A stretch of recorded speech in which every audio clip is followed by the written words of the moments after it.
Well, hello and welcome back. Today is just I just need to get out and go ride. No destination in mind, just a nice fun little road. Get out, enjoy the air, enjoy the weather while we're still almost 70 degrees right now. Lightly cloudy. Just felt like a beautiful day to not enjoy being on two wheels, so here we are. Not much of topics today, but here it might just be more one of those just kind of relax and ride on the road. Hope everyone had a good weekend.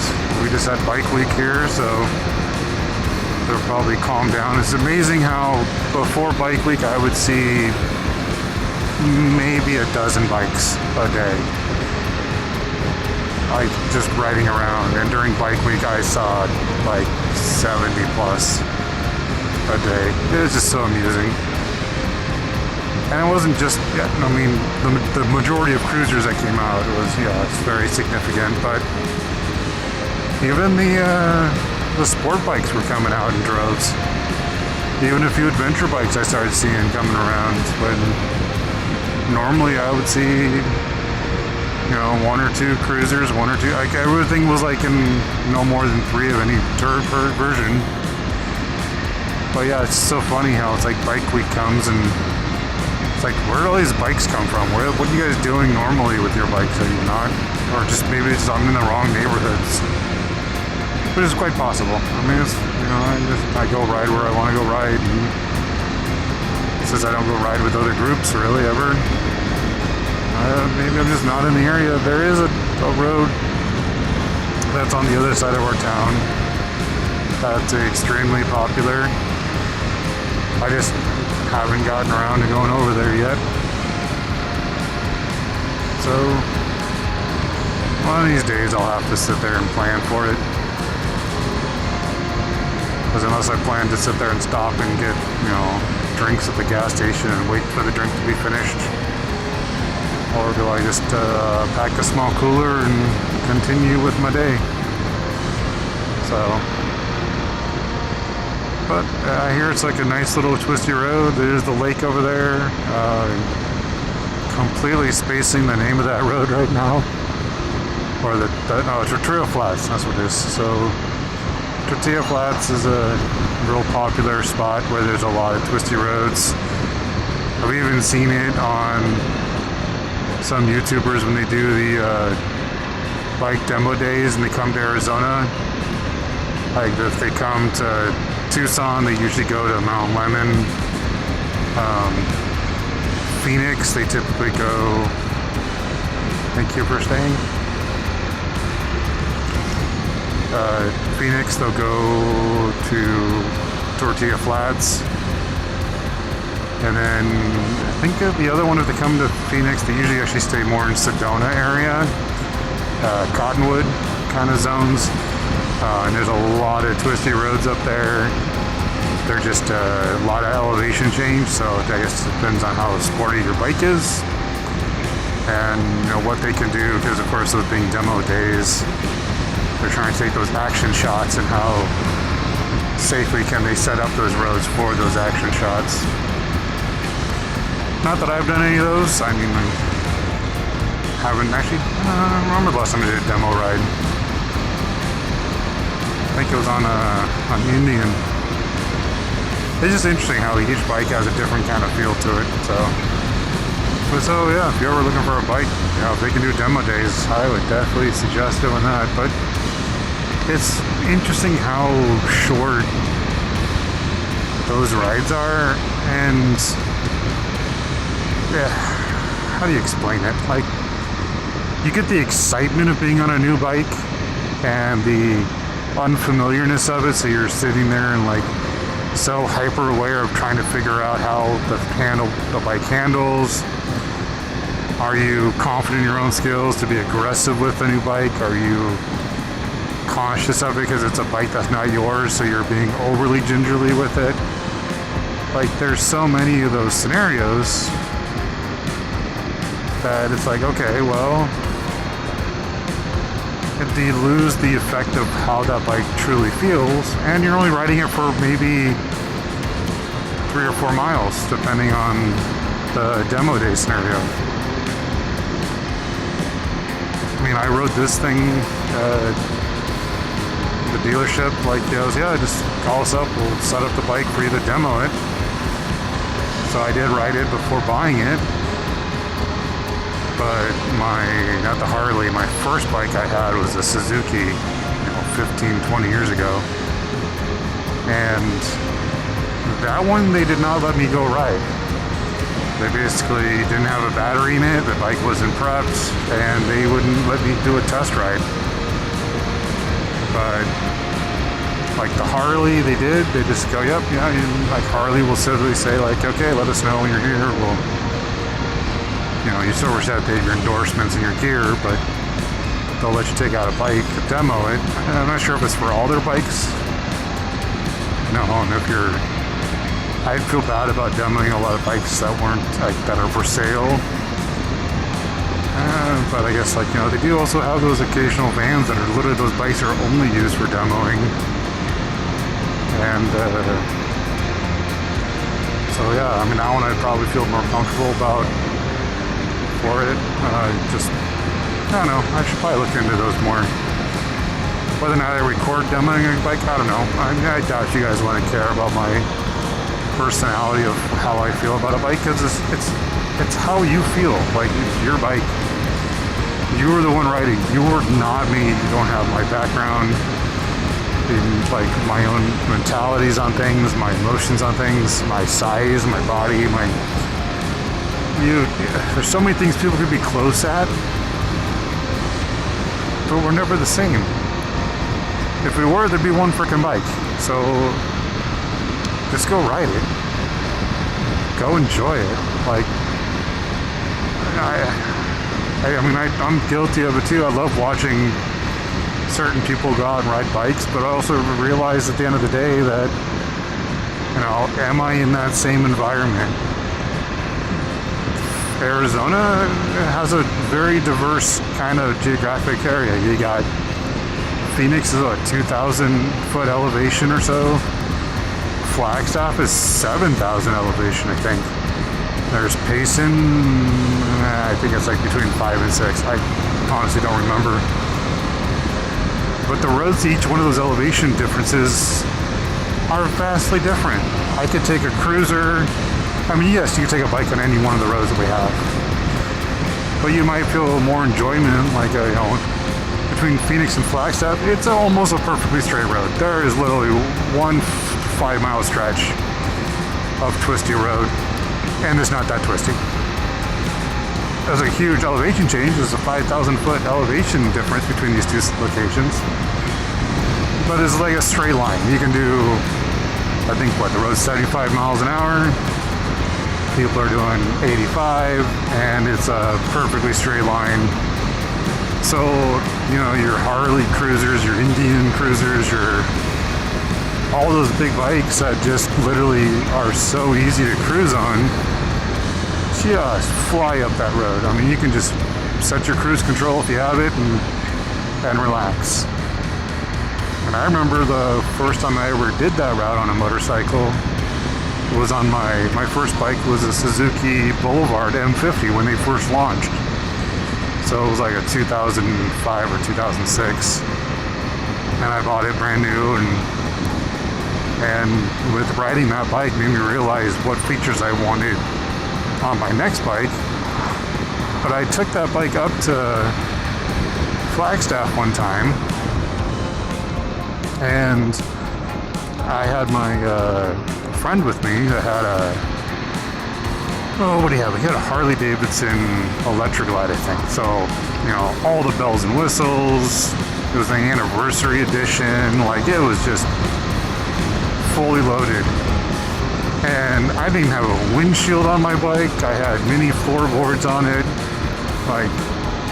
Just a simple bare knuckle cruiser. And I think I was still 250 pounds then too, at that time. But we're going up those roads, and I am just hammering on my bike, just going as hard as I could just to keep speed. Because that punk was just set cruise and it was doing like 85 plus. And I am like trying just to hold up with him. And I was like, come on. Before we even left the house, I was like, hey, let's do a nice, easy ride. Going up to Flagstaff. And like, oh yeah, he's like, let's go for a ride, cool. And he all of a sudden went into the mindset of, I want to get there. And I'm like, I want to enjoy the cruise. And so we had two different mindsets. We had two different bikes for it. And like, I pushed that bike so hard. My gas mileage tanked on it. I didn't even realize how low on fuel it was at the end of it. Like, it was crazy to see that difference and differences in our mindsets. Like, we both want to go for the ride, we both want to do all this stuff, but we took the approach of the ride differently. So, and I think in that is what changed when I got the Harley a couple years ago. I was like, okay, I had the Suzuki. I didn't ride for 10 plus years. And I got the Road King. And if you think about the boulevards, it's basically like they tried to copy a Road King. Like there was the Harley base model setup. So I was like, okay, I knew I put on aftermarket floorboards on the boulevard, so I want to have the new bike out floorboards. I remember how much being on the highway, the wind would push me around, so I knew I wanted a windshield.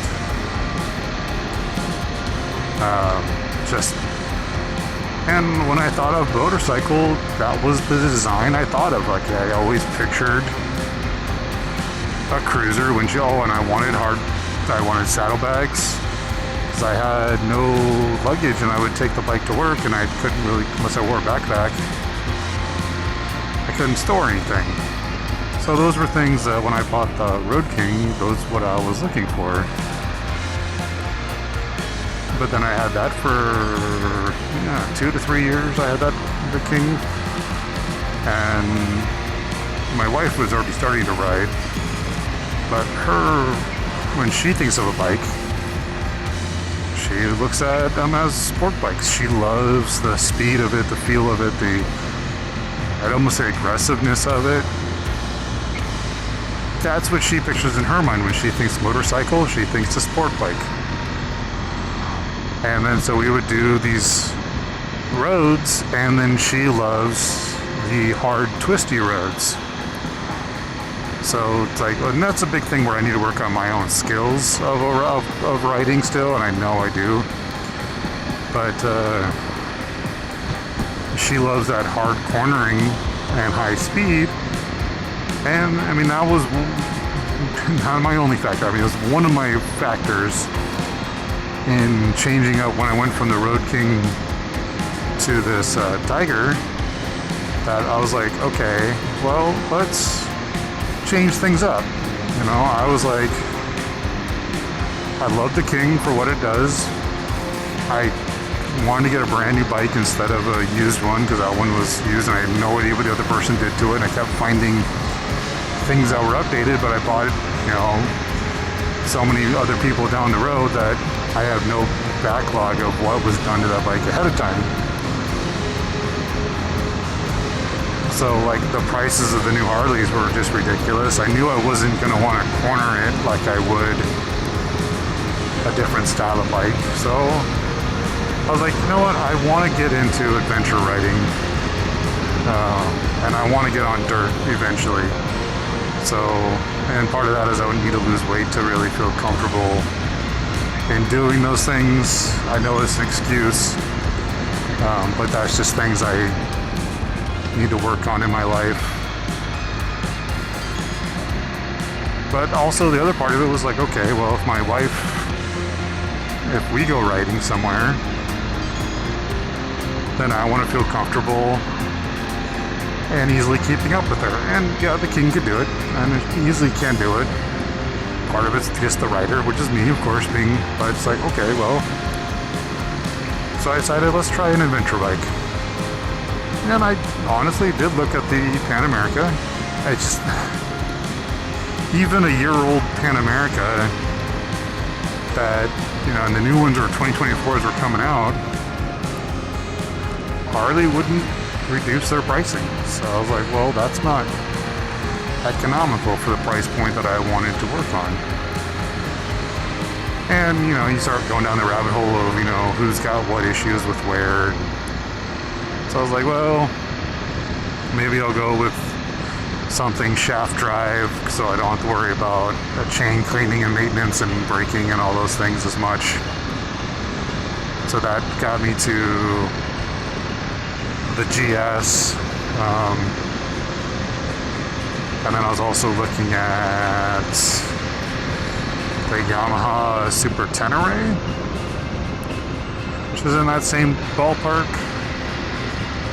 I can't remember if the Tracer 9 had a shaft drive or not, but I sat on the Tracer 9 and I didn't really like the feeling of it, so I didn't really go into look at it too closely.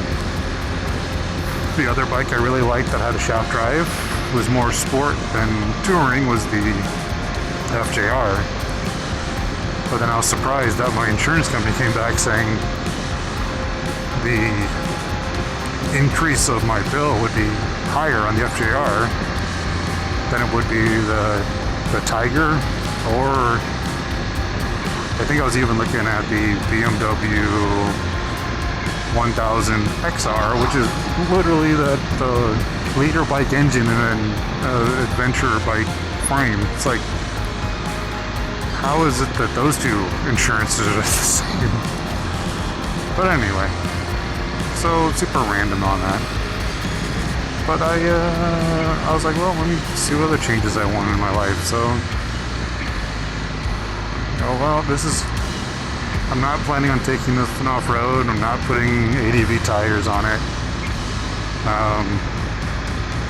So let's just, go with this. I can see if this is the style I want to work with for the next, after so many years of riding it. And if I feel comfortable enough in this platform to do an ADV bike, and then I'll go, or not, I mean, this is an ADV bike, but I mean, do a dirt bike. So if I want to do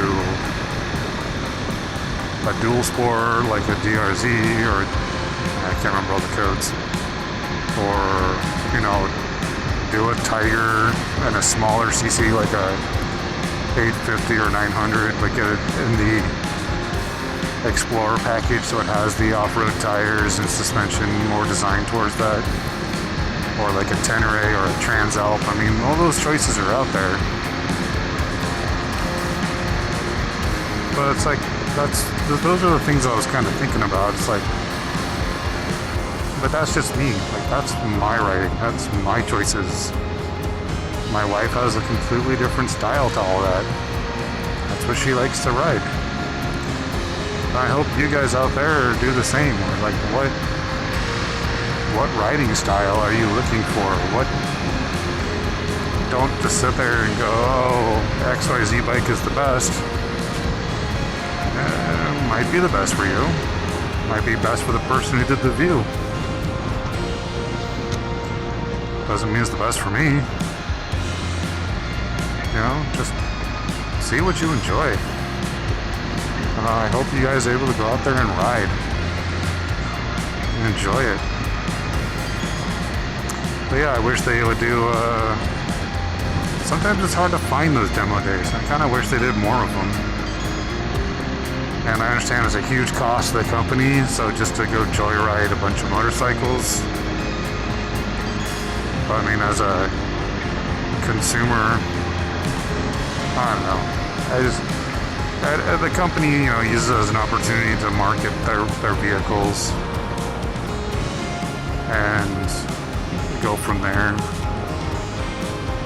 But I just kind of wish they did more of it, and maybe they do in different markets, or sorry, I don't really like the idea of just taking a brand new bike off the showroom floor that they're trying to sell to somebody and go toss a bunch of miles on it, and, you know, not exactly breaking the bike as per the recommendations of the vehicle.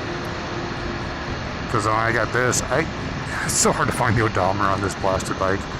I think that just kills me where it's hidden. But I never looked to see what the true mileage was on it. When I got it, I think it was like under 50, because of course they demoed it a couple times that day. But it's just like, you know, who wants to spend brand new pricing on a bike that they claim is new? But then you look at the odometer and it's like, oh yeah, this one's got 400 miles on it. I'm like, well, shoot, that's almost the first break-in period already. What did that person do? Especially if you're going to try to charge me new pricing for it. So, but yeah, I hope you guys get out there.